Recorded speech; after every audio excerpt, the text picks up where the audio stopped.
be the same anymore. Is life something you create yourself, or is it entirely governed by divine order, with the Most High in control? To address this, we must first distinguish between order and disorder. Across cultures and eras, sages have taught that the universe is an expression of divine mind, an ordered whole. In ancient Egypt, this concept of cosmic order was personified by the goddess Ma'at, whose name encompasses truth, justice, balance, and harmony. Her counterpart, Isfet, represented chaos and disorder. Our master teacher defines evil, that which opposes order, as anything that disrupts the natural flow of cause and effect. Within each of us resides the capacity for both order and disorder, 360 degrees of what might be called agreeable impulses, and 360 degrees of disagreeable impulses. We are natural beings, vibrating in concert with the cosmos. However, as non-ether beings, our vibrational level was once at 9, symbolizing perfection. It descended to 7, completion, then to 6, disorder, through interventions of lower forces that feed upon our energy. This descent is why life often feels chaotic and why our natural state of harmony seems so distant. When asked whether life is made or ordained, the answer lies in the freedom of the human will. You have full agency over your life, your choices shape your destiny. Yet this agency operates within the larger framework of divine order. The soul's purpose is to discover and develop its potential, as our master teacher laid out in the book Your Potential. Life is both what you make of it, through your free will, and what unfolds through the cosmic order set in motion by the divine. Now, if there is a divine plan, and we find ourselves still trapped in this lower state of existence, are we not meant to be taken up by our ancestors on higher planes? The truth is that our ascension depends on our preparedness. The vibrational frequency of our souls must rise in order to interface with higher realms. This concept is detailed in the teaching called emotional energy. Humanity has been governed by 6 ether beings, limited in perception to the material plane, for 6,000 years. Meanwhile, 9 ether beings, such as the Negroid root race described in that text, inherently vibrate across all 9 planes and possess higher senses that we mortals lack. Because our vibrations were lowered, we can only perceive the world through the 5 senses. Yet within our blood are the seeds of the soul, an ether, a ba, and a breath of spirit, that yearn to reconnect with the higher abodes. This means that, although we appear abandoned, we have never truly been left behind. Our soul's innate powers, activated through chanting, prayer, and devotion to what is right, can elevate our vibration and renew contact with our true spiritual heritage. Our master teacher, the incarnation known as Pa Nabab Yanun, came precisely to guide us upward. Since 1963, he has provided a series of teachings, beginning with the 9-ball series of books and continuing through works on Bible interpretation, the mechanics of the mind, and conscious being, that serve to reawaken our ancestral memory and align our consciousness. His message is that salvation is not an external rescue but an inner transformation. Your Savior is teaching you how to save yourself. This teaching places responsibility squarely upon each individual. We are not to wait passively for a ship to descend from the sky. Instead, we must choose to raise our vibrations, by practicing right conduct, cultivating positive emotions, and engaging in techniques of tone, sound, and vibration, to become worthy of reunion with our higher selves. In doing so, we prepare the way for our spiritual ancestors to reclaim us, just as they have always stood ready. The key is to maintain your own vibrational purity. Avoid actions driven by lust, greed, and fear, for these are the channels through which lower forces can enter. Cultivate virtues, love, compassion, truth, balance, and employ the spiritual practices taught by our master teacher, chanting sacred tones, focused prayer, and heartfelt devotion. These practices strengthen your inner light and create a field of order that repels disorder. In summary, life is both what you make of it and what unfolds through divine order. Your will shapes your journey, but that journey is guided by the cosmic balance of order and disorder. We remain here because our souls have not yet elevated to the frequency of the higher realms. Through study, practice, and devotion, through raising our vibrations, we prepare ourselves for reunion with our spiritual ancestors. The tools have always been at hand, it is up to each of us to use them. When you surround yourself with positive forces, you effectively repel negativity, making yourself unavailable to its attacks. Think of it this way, if you walk into a bar as a non-drinker and non-smoker but sit among people who drink and smoke, you suddenly expose yourself to those very habits and the risks they bring. Similarly, if your environment invites negative forces, you place yourself at risk. To protect yourself, you must consciously avoid situations, behaviors, and people that attract those forces. Instead, seek out like-minded, uplifting companions. As your vibration rises, you'll feel stronger and safer. Practices such as chanting, prayer, and maintaining a connection with your ancestors further strengthen your defenses, deterring harmful influences. But understand this, when you commit to turning away from lower vibrations, what we call betraying 6 ether for non-ether, you will inevitably face intensified resistance. The moment you reject the old cycle, distractions will intensify. That job offer you've long desired may appear exactly when you need to stay focused on your higher purpose. A sudden loss, the passing of a loved one, or another crisis might arise, all to divert you from your path. Remain vigilant, not every opportunity that looks good truly serves your evolution. This leads to a common question about our evolutionary versus revolutionary cycles. Picture a circle, evolutionary forces move outward, creating new forms. This is how non-natural beings were engineered, mixing Pleiadian, Simian, Porcine, and other genetics to evolve into new creatures. In contrast, our revolutionary cycle is a counterclockwise return to our original state, reawakening to who we truly are. For the last 6,000 years, we've been under a spell of amnesia, sleeping under 6 ethers' rule. Now we're awakening, revolving back toward our source. We're not striving to become something greater, our greatness is already within us, we're reclaiming it. Remember, evolutionary beings continually adapt and mutate, but we, as physical manifestations of 9 ether on this planet, cannot evolve beyond our original purity. We must revolve back to it. Once you grasp this, you see why environment matters. To minimize attacks from lower forces, simply remove yourself from situations where you're available to them. Another crucial point, life's purpose remains rooted in our ancestral linkage. Though Earth hosts countless beings with divergent goals, our true inheritance comes from the highest source. We predate religions, our ancestors operated by ontology, understanding the nature of all things, rather than by imposed doctrines. When we reclaim our spiritual science, align our thoughts with right knowledge, right wisdom, and right understanding, universal forces work for us.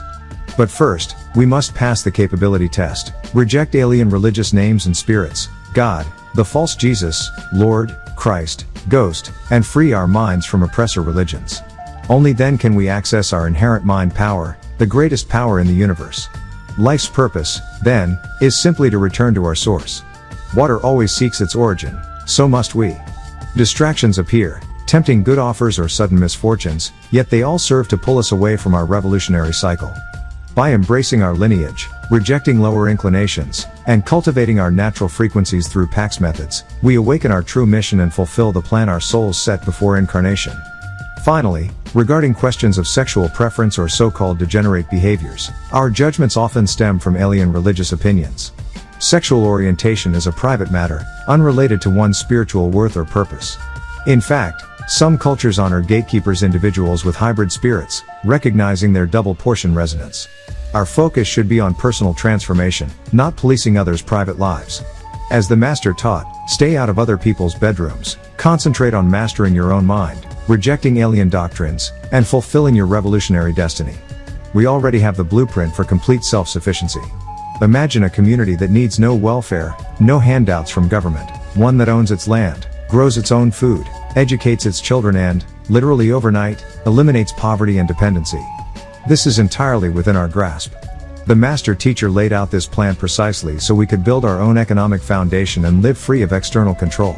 Yet the greatest obstacle isn't a lack of resources, it's our own divisions, religious, cultural, ideological. A Christian won't trust a Muslim won't trust a Jew, a Mason won't trust any of us. Even within a single faith there are fractious denominations.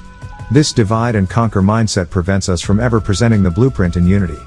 The only way forward is to transcend religious labels and unite under the higher, universal laws our teacher revealed, rather than under Christianity, Islam, Judaism or Masonry. First, we must destroy the spell of separation. Only then can we come together in mutual respect for each person's nature and background.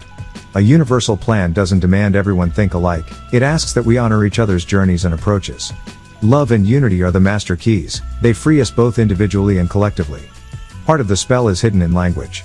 When Moses came down from Mount Sinai with the tablets, they weren't engraved with the 10 Commandments as we know them but with the Enuma Elish and Gilgamesh epics, Babylonian and ultimately Egyptian doctrines recycled under Hebrew authorship. To break that spell, we must study the original tongues, so we can see how words like who, male, and how, female, were distorted by English. Only by returning to the source language do we grasp spirit, soul and body as they were originally defined. The ancient Tamaraean language uses ba, ka and kat. In that original context, Spirit has no fixed gender. It's an energy vibration, neither masculine nor feminine, though we perceive it through our physical plane's definitions. A person's spirit may vibrate on a feminine frequency but inhabit a male body, or vice versa. These frequencies govern attraction, identity, and even phenomena like cloning or holography, which are simply the splitting and reflecting of energy beams. The holy books, Bible, Quran, Torah, are not irreconcilable texts but fragments carved from one original manuscript. By stripping away added doctrines and falsehoods, we can reunite them at their core, the pure Egyptian wisdom that birthed them all. Once we remove the overlays of religion, they align seamlessly, because they all trace back to the same source. Our history, too, has been obscured. The first Native Americans were black Africans who migrated across a land bridge long before Europeans arrived. Asians likewise descended from the Anu people, early African migrants whose blood mixed with extraterrestrial Mongolo-Cedars to form the ancient peoples of Japan and China. Even major world stories, Noah's flood, Moses in Egypt, the creation, originated in Egyptian myth and were repurposed by Hebrews, Christians and Muslims who then vilified Egypt to keep its true legacy hidden and themselves in control. This deception extends to scriptural names and doctrines. Allah derives from Elohim. Do not make graven images targeted Egypt's pictorial records of its rulers, records that would have revealed our shared ancestry. By attacking Egypt as pagan, the monotheistic faiths suppressed the very civilization that preserved our oldest stories. And yet the master teacher insisted, don't take my word for it, go study the languages, read the epics on Egypt's temple walls, compare the original texts. Once you see how the spell works, in language, in doctrine, in your very mind, you begin to break free. You discover that the material world, the real world you see, is nothing but vibrating frequencies of light, reflections, illusions produced by dark energy interacting with our atmosphere. Time, space, matter, and even your sense of self are constructs of vibrational fields. When you travel at certain speeds, energy duplicates you. When you look in a mirror, you see a hologram of light bouncing back to your eyes. Everything you experience here is an illusion of frequency, an elaborate fractal of light and dark matter. Before the light came into being, there was darkness, and that darkness still underlies every law of creation. This knowledge isn't for the faint of heart. It takes courage to unlearn centuries of religious conditioning, to question your most cherished beliefs, to accept that your spirit transcends gender and that your origins lie in a civilization you've been taught to despise. But once you embrace the master teacher's blueprint, unity through love, self-sufficiency, ancient language study, and the stripping away of falsehood, you unlock the power to live in true freedom and build the world we were always meant to inhabit. Anyone born after 1970 are new souls, reincarnating here for the first time, while those born before 1970 have lived countless lives on Earth. He likened it to a master and disciple. The master imparts knowledge, but if the disciple falls short of mastering it, he must start over. Some people, he said, seem destined to repeat the same mistakes. Brilliant students who fall in with the wrong crowd, end up in prison, never achieve anything positive. To our master teacher, that was a failure, and so their souls must return again and again until they overcome. We are, he taught, part of a 24,000-year cycle that culminated around the year 2000, the end of one great spiritual era and the beginning of another. Embedded in our teachings, the Golden Children Doctrine, is the idea that between 1973 and 2003, over a 40-year span, a select few, the Golden Children, began their final incarnation.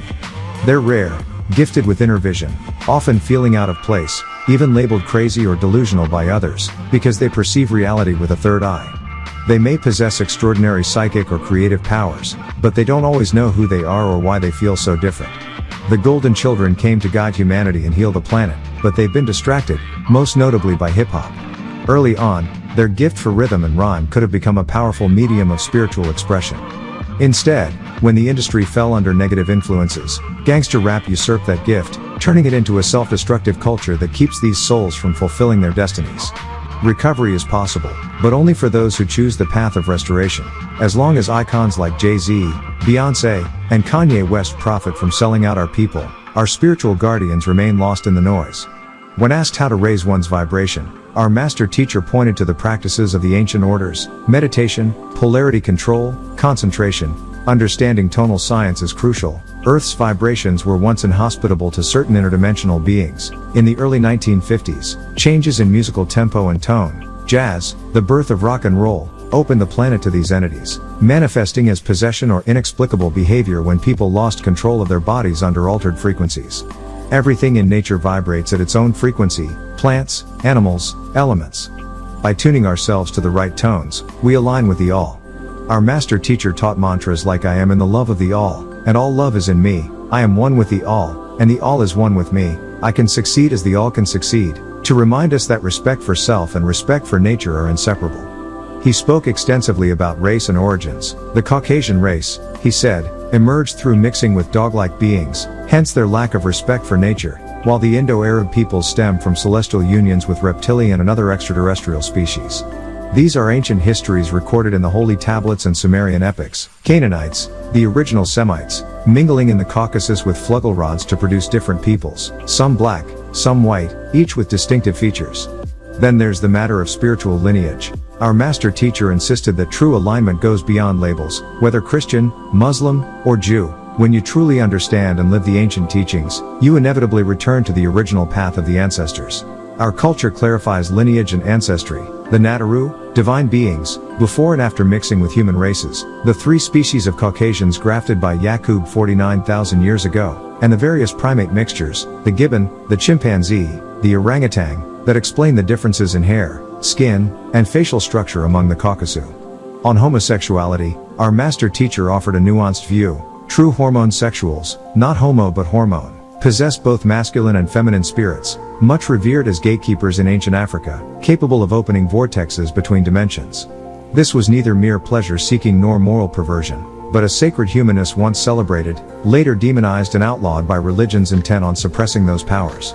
He distinguished these spiritually significant relationships from mere carnal promiscuity, and he traced modern hormonal explanations, estrogen from stress or soy milk, to explain some same-sex orientation, while emphasizing that these hormonal states were natural variations rather than illnesses to be cured.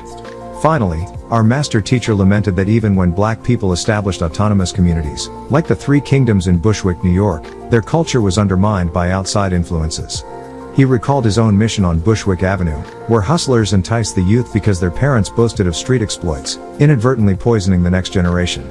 His remedy, the formation of sovereign land, free from external governance and cultural sabotage, so that African-descended peoples can raise their children in purity and unity, free to master the ancient teachings and fulfill their destinies. We had entered the Aquarian Age in 2000, leaving behind the old religious spells of Pisces. Between 2000 and 2030 marked the last days of spiritual transition, when the cosmic cycles pick up their children home to the stars and reset the world. By 2030, he said, a reckoning will come, our planet cleansed, righteous souls restored, and only then will we reclaim our rightful role as stewards of Earth. When we speak about reclaiming our true language and our innate power, we have to recognize that for nearly 4 centuries in America, we've been conditioned to think, sing, dream, even exist, in English. This is the language of our oppressors, and because English has been imposed upon us, we've been forced to learn and internalize its vocabulary as captives, continually consulting Webster's dictionary whenever we encounter unfamiliar terms. In doing so, we imprison ourselves in a spell of foreign sounds and structures, severing the deeper channels of our own minds that once allowed for what ancient texts call miracles. In antiquity, humanity accessed higher brain functions and extraordinary abilities simply by speaking its original tongue, a living vibration directly connected to the cosmos. But once we were indoctrinated into English, those pathways atrophied.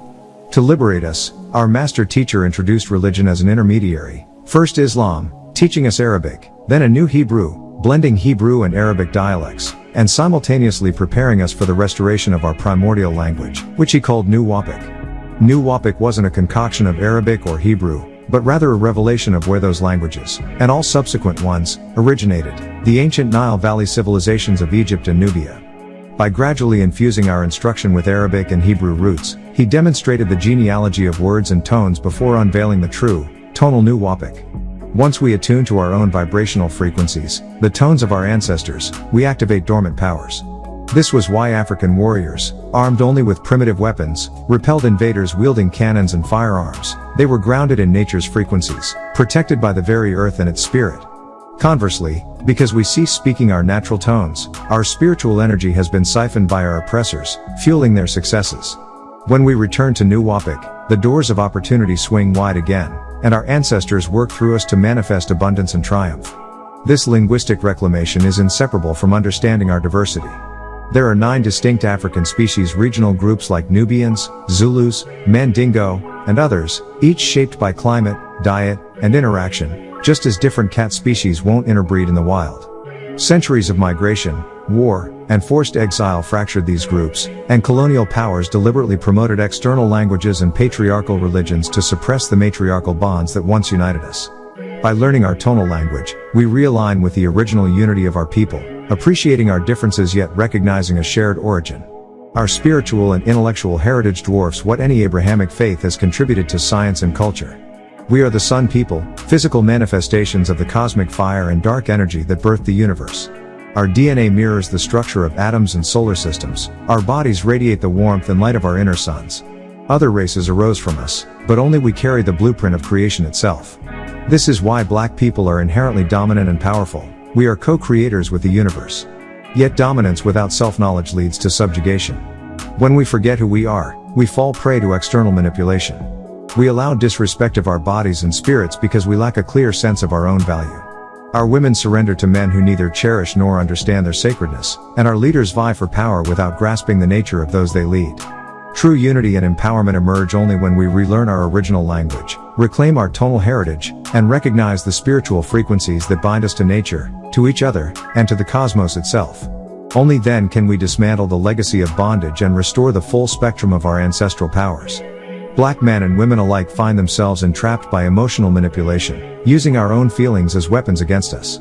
Far too often, men become consumed by lust, treating their wives with less respect than they would afford their mothers, sisters, daughters or aunts, women they would protect and honor without hesitation. Yet the wife, who bears our children, nourishes us, cares for us, and submits to the rhythms of our daily lives, is too often dogged rather than dignified.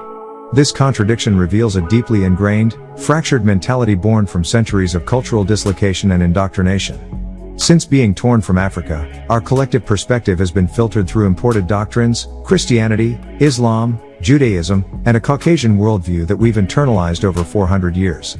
Practices that once made sense within African contexts now appear foreign or wrong because our mental lenses have been reshaped.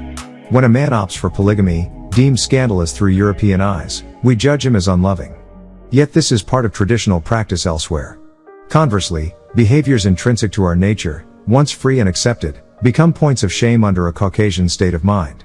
This cultural schizophrenia inhibits unity. Some identify as pro-black, others as pro-white, even though we share the same heritage.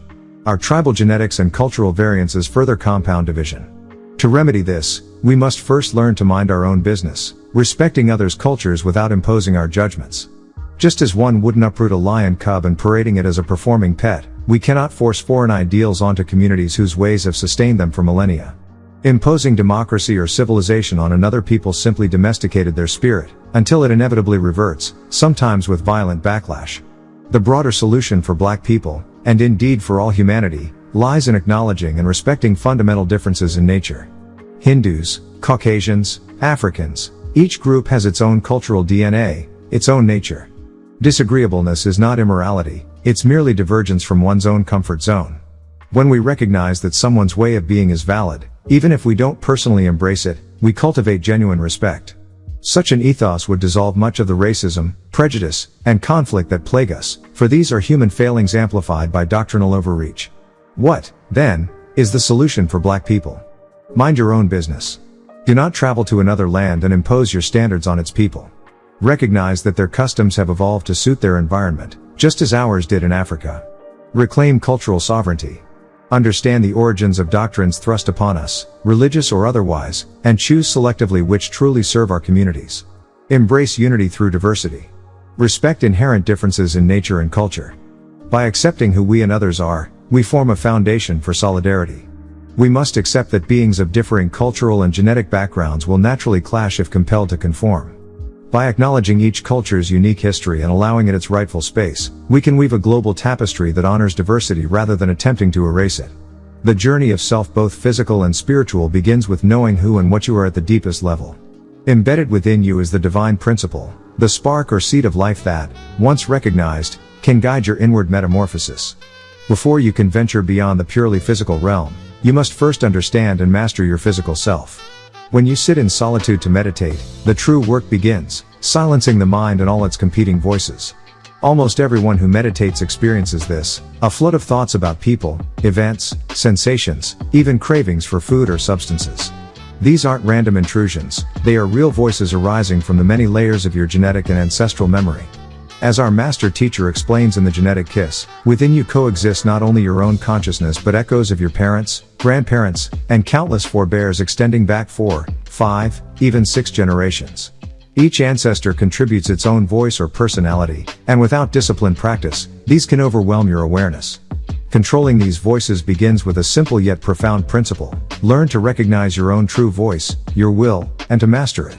Imagine you have been a lifetime vegetarian, unaffected by meat, until one day the scent of a burger triggers a sudden craving. That craving isn't you but an ancestral impulse resurfacing. If you feed it, whether it's meat, drugs, cigarettes, or any habit, you empower that ancestral force, elevating it from a distant whisper to a dominant driver of your actions. In this way, what begins as a fleeting desire can become habit, habit becomes compulsion, and compulsion takes over your life. To counteract this, you must develop concentration and self-will. Through consistent meditation, practicing an hour or 2 of silence each day, you learn to filter out the bombardment of external stimuli, sights, sounds, ideas, images. Every moment you absorb information, it converts into chemical energy in your mind and body, shaping your beliefs and behaviors until you deliberately learn to screen and choose what you allow in. Even dreams reflect this filtering process, as your mind reorganizes daytime impressions into nightly images. As you deepen your practice and study the genetic doctrine, or genetic kiss, you come to see that within you lie not just a single self but dozens of spiritual links, personalities, if you will, stretching back through complex ancestral lineages. By recognizing, naming, and mastering each of these voices, your inner journey becomes smoother. You learn to move beyond ego, to guide your mind rather than be guided by it, and to reclaim the divine principle that is your true identity. But this is only one layer of a far grander picture. Our master teacher reveals that humanity's story spans cosmic invasions and blood-mixing events, the eastward Arab invasions of 400 AD, the westward slave trade of 1600 AD, and much earlier extraterrestrial incursions. These events introduced foreign genetic and spiritual influences that diluted and diminished our original vibration. Like pouring milk into coffee, the pure seed remains but is increasingly masked and weakened. The result: illness, depression, a loss of connection to our innate etheric state. Children today, bombarded by chaotic music, media, and ideas, are particularly vulnerable. They absorb not just sights and sounds but the vibrations and intentions behind them. They mimic what they see and hear, unaware that they are emulating external forces rather than expressing their original nature. The path back to full vibrational health, and ultimately to the non-etheric, indwelling divine, is to strip away this pollution. This means disciplined meditation, genetic self-study, and a commitment to personal purification inside and out. On a cosmic scale, our lineage is even more intricate. Ancient teachings describe the Yakub grafting of beings some 8,400 years ago, the formation of new races through interbreeding, and the activities of various extraterrestrial federations, the Ashtar Command, the Pleiadians, Draconians, Anunnaki, and many others, each with its own agendas. Some came to guide, some to consume, whether physically or energetically, some to experiment. The 200 beings who descended to Earth and violated humanity, the righteous Igigi who remained on the great ship Nibiru, and the complex interplay of albino worshippers and dark-skin grafting races all reflect the larger drama of consciousness across multiple densities. Yet the fundamental truth remains simple: the inner journey starts with you. Ask yourself, who am I? What am I? Learn to observe your thoughts, to silence the chaotic chorus within, and to strengthen your own will. Study the genetic doctrine to map out the personalities and spiritual links that vie for your attention. Meditate daily, practice concentrated silence, and gradually filter out the external influences that diminish your vibration. In doing so, you reclaim your original, divine seed, elevate your vibration back toward non-etheric awareness, and step into the full potential of your spiritual and physical being. The journey is challenging, but it begins here, within you, and, practiced diligently, leads to transformation that echoes not only through your own life but through the very tapestry of human history and cosmic evolution. You can think of these ancient reptilian lineages much as we think of hybrids in the animal kingdom, like ligers, lion-tiger crosses.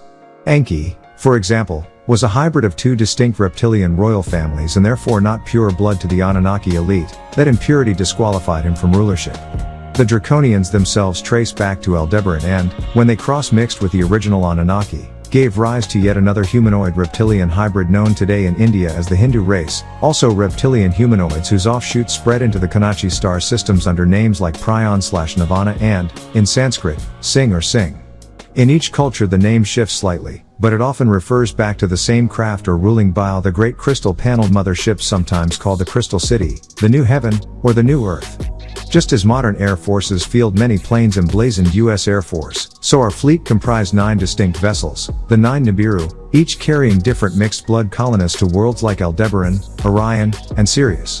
Over generations, reptilian settlers born on those planets became native Riskians in much the same way settler Americans became distinct from Native Americans. Not all reptilians are hostile. Some are cooperative, others disagreeable. Enki fell into this latter group because his mother's strand conflicted with the Anunnaki genes.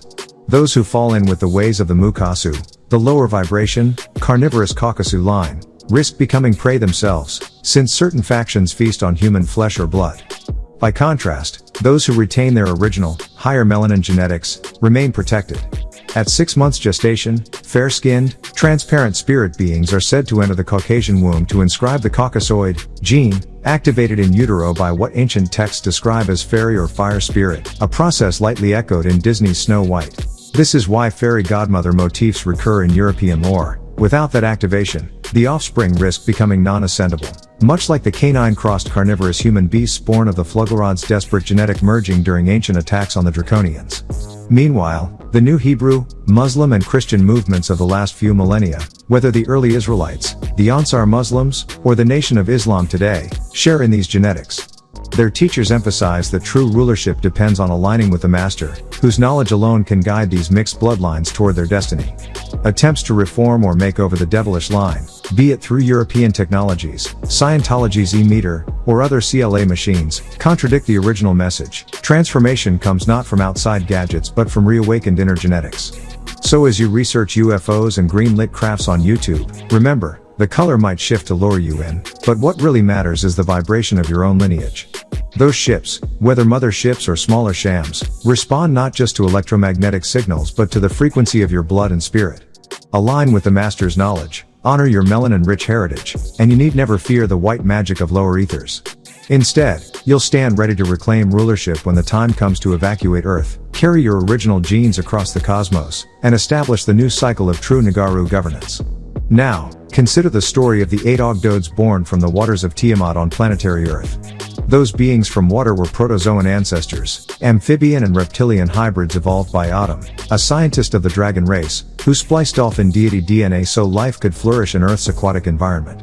Over billions of years, protozoa became multicellular organisms, amoebae, fungi, algae, then amphibians and reptiles, eventually giving rise to prehistoric humanoids. Later, the Anunnaki further crossbred these beings with other species to populate the planet with the races we know today.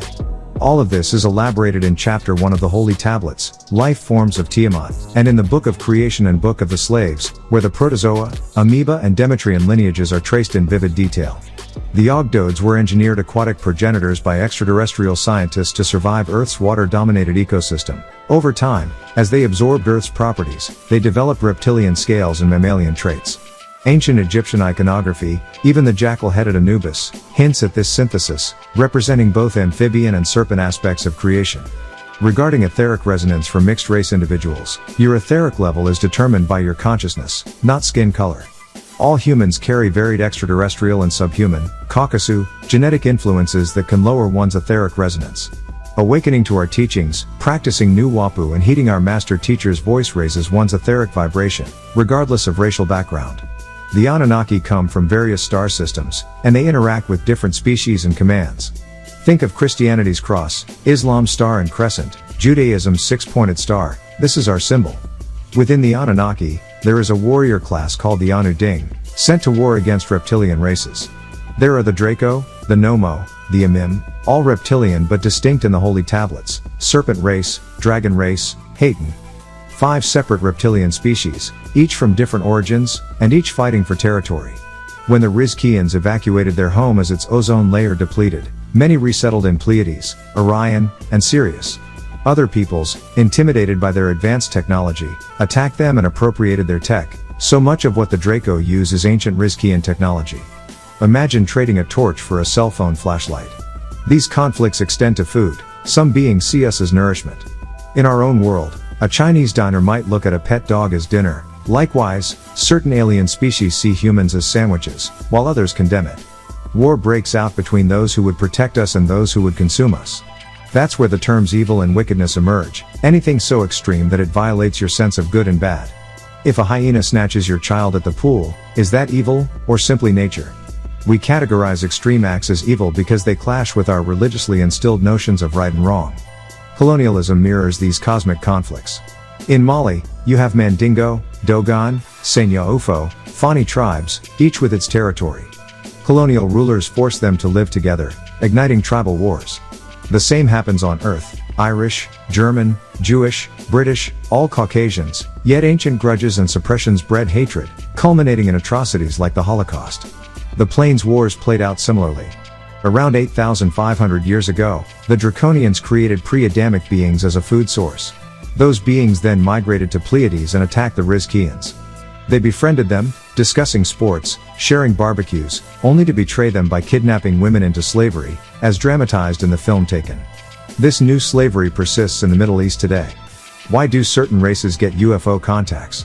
The Greys and Draconians know we are original to Earth. The Grey robotoids were originally robotic scouts, later crossbred with humans, then with Draconians to form Archabians, half Grey, half Reptilian. They lost their own ability to procreate and digest, so they abduct humans, to study our biology, to rebuild their reproductive and digestive systems, and to sustain themselves. Caucasians, genetically closer, are targeted most because their DNA holds the key. They suffer malicious experiments, it's not benevolent contact. Food preferences illustrate these vibrations. Beings can only eat those whose etheric vibrations match theirs. We, at 9 ether vibration, are indigestible to 6 ether predators. That's why some find dark meat unpalatable, it simply doesn't register. Meanwhile, cultural appropriation, wearing their colognes, eating their foods, adopting their styles, lowers our vibration. We smell like them, eat like them, and pray like them, until we attract predators. Even our dietary taboos have deeper roots. Pork was once banned not for hygiene but because pig tissue was used as organ replacements to preserve bodies, an advanced biotech practice lost in religious dogma. Finally, what is the creative force? We're stuck thinking in terms of a single creator, Allah, Elohim, etc., but where did that creator come from? The ancient Egyptian concept of all is you dissolves the separation between creator and creation. Before manifestation, you were pure consciousness in dark matter and dark energy. Physical creation is simply a slowdown of vibration. Sound emerges from light, light from darkness. Nothing truly comes from nothing. Everything pre-exists in the etheric plane, E1, E2, until materialized as hydrogen, helium, quartz, bitumen. When you strip away matter's weight, you recognize that creation is an illusion of manifestation. Consciousness itself is both the creator and the created. To tap into your true self through meditation, remember, meditation is the art of concentration. By focusing your awareness inward, you begin to perceive that higher, divine aspect of yourself. You're already on the path, simply by asking the question, you've acknowledged there is more.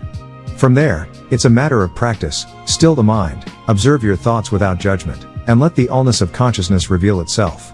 Throughout history, we've been taught that if you don't behave, you'll be cast into a lake of fire and burned forever, a concept so terrifying that it frightens anyone who hears it. They don't qualify forever as a week, a month, a year, or even a millennium. It's simply eternal agony. Who wouldn't be scarred by the thought of endless burning? Yet we accept this without question, even when it makes no logical sense. How can we convince ourselves that such a thing is true? The Bible tells us man was created in God's image and likeness, implying we share his character. We do as we please, become jealous, love or hate, kill, and God does too.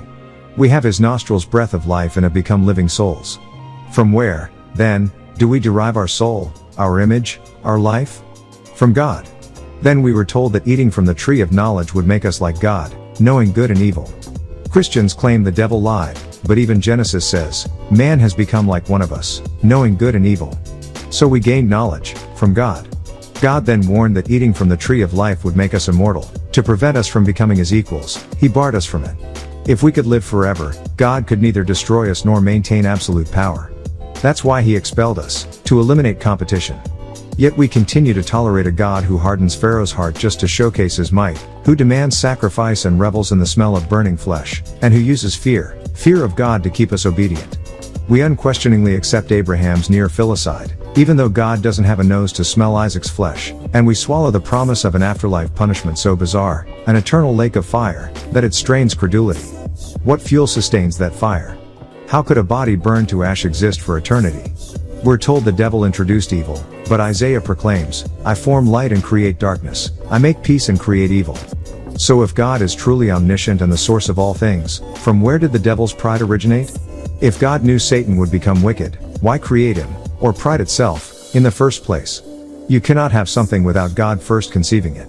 And if God is truly all-powerful, why couldn't he just destroy the rebellious angel without letting him tempt Job, destroy his family, livestock, and health, all to prove a point? Moreover, the so-called greatest story ever told is riddled with tales that defy reason. How did Noah fit every species on a wooden ark, feed them, and manage their waste? How did 2 of each creature survive in a sealed vessel? Such stories read more like allegories, or myths designed to instill fear and obedience, than historical accounts. We accept them because we've been taught that to question is blasphemy. This blind acceptance carries over into how people of African descent have been indoctrinated. Before colonialism, much of Africa practiced matriarchal governance, honoring the feminine divine. The white invaders, unable to overthrow matriarchies directly, kidnapped African men, educated them in patriarchal ideology, and sent them back to undermine the power structure by elevating men over women. They introduced religions that inverted our traditions, insisting we worship foreign gods and adhere to doctrines that demean us. They appropriated our pyramids, temples, and symbols, then labeled us pagans and idolaters for continuing our own spiritual practices. They convinced us to believe, literally, to live in ignorance, because belief implies you don't know. Through fear of eternal damnation, they suppressed our history and culture, teaching us to hate our roots while they consolidated power. They even sold us on changing our bodies, perms and straighteners, to mimic Caucasian aesthetics, ignoring the poisons they introduced into our scalps and, by extension, our brains. All the while, they remain in power as long as we despise ourselves. Yet the doctrine itself crumbles under scrutiny. Christians claim Jesus is the only begotten Son of God, citing John 3:16, but in Psalm 2:7, written centuries before Jesus, David is called God's begotten Son. Which is supreme? And why would an omnipresent, omniscient God need to come down to earth to inspect the Tower of Babel, if he's truly everywhere at once? Ultimately, we must stop accepting these stories blindly. We need to question and research for ourselves, comparing scripture with history, examining translations, and seeking the truth of our own heritage. Only then can we break free from the lies that have bound us for so long and reclaim our sovereignty, spiritual, cultural, and personal. We've been taught to believe that Jesus is the only begotten Son of God, but what does the word begotten actually mean? I looked it up in every dictionary I could find. I discovered that to beget literally means to father, to sire, or to produce by sex. And sex, the definitions explain, is a physical act granted to human and animal life for reproduction. If Jesus is literally God's only begotten Son, then, by definition, God must have physically united with Mary to produce him. That one word, begotten, destroys the narrative of the virgin birth. It forces us to confront uncomfortable questions. Was Mary really a virgin? Was God a physical being who engaged in sexual intercourse? And if that sounds blasphemous, it's only because we've been enchanted by centuries of religious storytelling. This kind of literal-minded inquiry is exactly what our master teacher, Dr. Malachi Z. York, urges us to undertake. He wants us to break the spell of belief, to shatter the illusions of religion, ignorance, stupidity, and above all, lies. Just as we outgrow the myths of Santa Claus and the Easter Bunny when we learn the mechanics behind them, so too must we question every claim that hinges on blind faith. If Jesus died on the cross for my sins and the sins of the world, what proof do we actually have? Christianity asserts this, but Islam and Judaism do not. The fact that entire faiths disagree underscores that these are matters of belief, not incontrovertible fact. Dr. York teaches that to transcend belief we must move into knowing, and to know, we need information.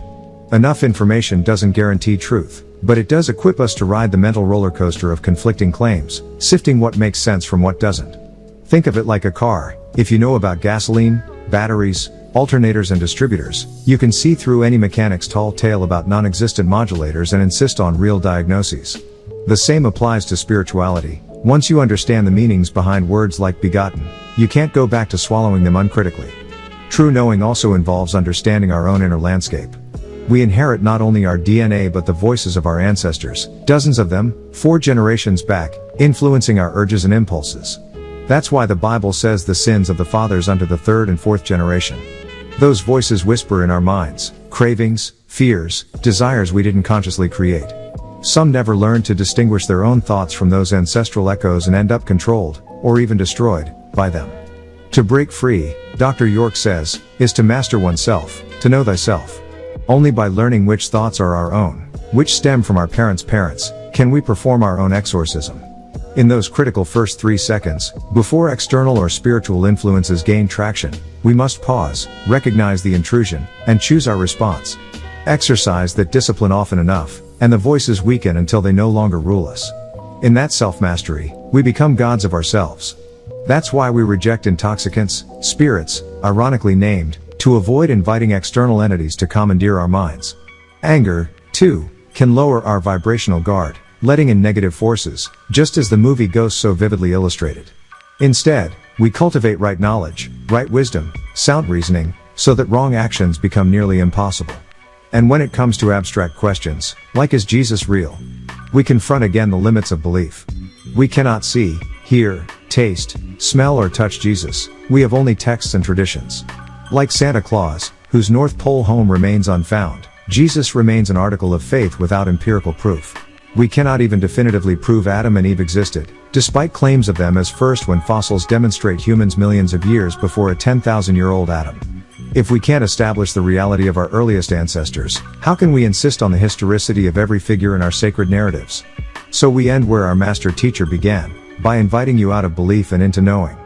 Pack your spiritual suitcase with facts, chase down definitions, confront inconsistencies, and learn to recognize the voices in your own head. Bring paper and pen, not to take dictation of dogma, but to record your own insights, to chart your journey from believing to knowing. It's the one assignment he asks of each of us, to wake the divine within, to master the self, and in that mastery, to discover the truth of your own being.